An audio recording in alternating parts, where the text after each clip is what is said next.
So I think I'm going to continue reading from Isabelle Stengers' Thinking with Whitehead, where I left off in the last video, because it starts to get more interesting, I think. So Stengers writes, on November 11th, 1947, that is, a few weeks before his death, Whitehead, speaking of his book Process and Reality, fragments of which were perhaps going to be re-edited, affirmed the true credo of his research to Lucian Price. Quote, in the preface to it, the preface of Process and Reality, I wrote something which ought to have been repeated in the opening sentence of the first chapter, and repeated at frequent intervals all through the book, namely, how impressed I am with the inadequacy of any human being's attempt to express such philosophical ideas at all. How utterly beyond our scope are these universal processes. All one can do, in venturing on such subjects, is to offer suggestions. End quote. Stengers begins, however, one must not turn the inadequate character of human thought into the specific explanation of the difficulties encountered by readers when it comes to divine experience. When Whitehead speaks of the inadequacy of human attempts, he is not talking about God in particular, but about all the ideas proposed in Process and Reality. What is more, precisely in the case of God, it was most important for him that the attempt should not end in defeat, in the thesis of a learned ignorance. I think that's a reference to Nicholas of Cusa. An experience of the impotence of human intelligence in the face of an infinite perfection that makes the categories appropriate for finitude pass to their respective limits and collapse together. Whitehead knows that many of his readers will be Christians, or at least infected by Christian theology, by Christian theological notions. And Lucian Price reports the brutal judgment Whitehead pronounced in this regard. Quote, I consider Christian theology to be one of the great disasters of the human race. End quote. The theological figure of a creator God, omnipotent, perfect, paternal, omniscient, providential, and judge, never inspired anything but the strictest disapproval in Whitehead, right down to the end. Constructing a concept of God, he could not, of course, envisage repairing the historical disaster humanity had undergone, but he certainly undertook to create the means to fight against its consequences, where this was possible for him, that being in philosophical thought. Whitehead again from Process and Reality. The secularization of the concept of God's functions in the world is at least as urgent a requisite of thought as is the secularization of other elements of experience. The concept of God is certainly one essential element in religious feeling, but the converse is not true. The concept of religious feeling is not an essential element in the concept of God's functioning in the universe. In this respect, religious literature has been sadly misleading to philosophic theory, partly by attraction and partly by repulsion. It must therefore be accepted that the suggestions, this is Stengers now, it must therefore be accepted that the suggestions Whitehead offers about God should, for him, satisfy the demands of thought.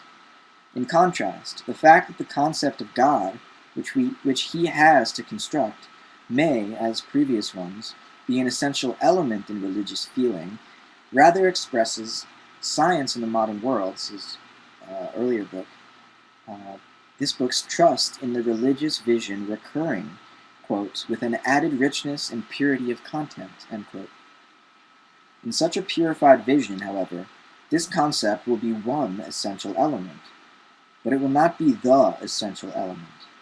Whitehead's attempt at a secularization of God is not meant to prescribe the new content of an eventual religious vision, even if this vision may benefit from consciousness's self-correction of its own initial excess of subjectivity, which is the subject of philosophy. Was the attempt successful? As I have said, for many of Whitehead's readers, the answer is no. They consider that process and reality should either be rewritten with no God, or else that it alluded to a book that Whitehead could not or did not wish to write, in which the concept of God would certainly have gained the coherence which, according to them, is missing. Yet it so happens that I think it possible to construct this coherence on the basis of the text as it was written, and I can attempt, already at this point, to convey the reason why the absence here of the disclosure usually associated with the Whiteheadian construction may well be a coherent consequence of that construction. For what is at stake in this case is the secularization of the concept of God's functions in the world, and in order to succeed in such an operation of secularization, one must first succeed in not thinking of man in the image of God. That is, reciprocally, in not constructing a God who would be in the image of man. All the singularities that enable mankind to be opposed to beasts or electrons, passing to infinity to converge toward the inconceivable divine perfection. Mankind, beasts, and electrons designate societies, and even thought and its concepts refer to adventures conditioned by societies. But God is indifferent to societies. In other words, not only did God not make man in his image, but above all, our image of ourselves as a living continuity, demanding to be acknowledged and appreciated, finds no respondent in God. So I should pause here. The way that Whitehead understands a society is it's a technical metaphysical term. It's a coming together of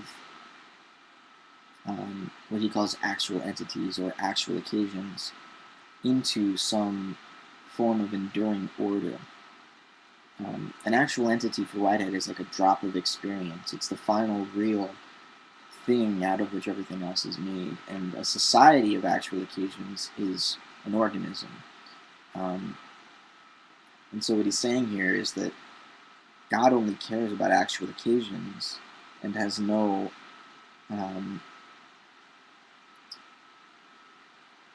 explicit interest in the forms of order that these actual occasions take. That's for them, that's for the actual occasions to decide, not for God to decide. So I'll continue. Stengers writes, and this is what makes divine experience, properly speaking, unimaginable. Imagination cannot leap in this case, for it too is intimately linked to social adventures. It is only when something of our own experience enters into resonance with what our words formulate that imagination leaps. Our experience cannot enter into resonance with that of God. Such, it seems to me, is the first meaning of the statement that, quote, the concept of religious feeling is not an essential element in the concept of God's functioning in the universe. In any case, let us think of the term function that Whitehead used to define what is to be understood. The point is not to set forth a perfect being in concepts, but to characterize a function or a role. How better to prohibit the mystical elan that the leap of imagination would constitute than by this characterization? Yet we can go further. Whitehead was a mathematician, and for a mathematician, the term function typically designates what belongs to the solution of a problem. If the following pages do not inspire a flight of experience, it is precisely because the question of the relation between God and the world is raised. For Whitehead, as a problem that demands a solution, that is, it also refers entirely to the responsibility of the person who has raised the problem. The point is no longer to set out from what we in fact know, from the common sense that the multiple versions of the bifurcation of nature conspire to silence. The point is to contribute a keystone to the conceptual edifice, and every keystone is characterized by a rather special role as compared with the building's other stones. In this case, The rather special character designates precisely the need for taking up his conceptual categories in a way that separates them from what elsewhere constitutes their truth, the leap of imagination toward applications. They will not permit any leap toward God, for the hope that God will come to meet us is precisely what secularization must imperatively counter. Before defining the problem for which I believe the concept of divine functioning is a solution, I must specify the challenge my hypothesis will have to answer and the interpretive choice to which it responds. The challenge consists in the fact that the fifth part of Process and Reality, devoted to the question of God, is literally saturated by familiar images. God understands, saves, leads, is the great companion, the poet, and so on. I will have to show that the influx of these religious images is part of the verification of the solution. In the case of a positive verification, each will have to undergo a speculative twisting that counters the type of religious emotion usually associated with it. To counter does not mean to prohibit. Nothing would give rise more effectively to the flight of experience that is to be countered than the prohibition defining it as an infraction. According to my hypothesis, it is thus by taking up, deliberately and systematically, the images associated with Christian theology and mysticism that Whitehead has chosen to put his solution to the test. And it is the success of this test that will have to be verified. This cannot happen, however, until the end of our itinerary, when we will have reached its solution. We're not going to get to the end, but I'll keep reading for the next few minutes anyways. As far as the interpretive choice is concerned, it concerns the problem and must therefore be deployed already at this point. The definition of the problem which, according to my hypothesis, Whitehead tries to solve, presupposes a decision about the way we may understand the variety of the characterizations of the divine functioning that figure in the pages of Process and Reality.